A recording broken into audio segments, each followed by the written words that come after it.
Para naman po sa mga Pilipino na ang edad ay 7 to 17 years old na ang SIM card ay galing sa Pilipinas, iba po ang mga kailangan na document sa pag-verify ng inyong GCash account. Para sa GCash Junior verification o sa mag-GCash ng 7 years old to 17 years old, dapat kayo po ay may parent o guardian na may fully verified GCash account.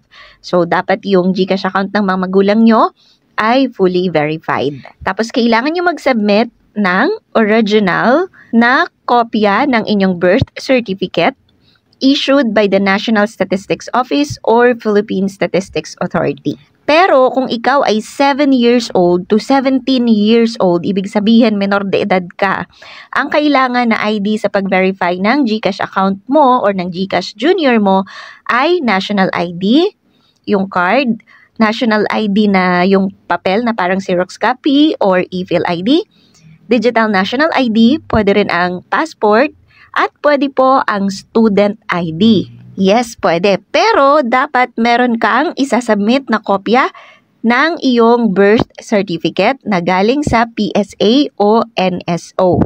At kailangan din na ang mga magulang mo o ang guardian mo ay fully verified sa GCash dahil ang GCash account ng 7 years old to 17 years old ay ililink po sa GCash ng 18 years old pataas o ng parents o guardian ninyo.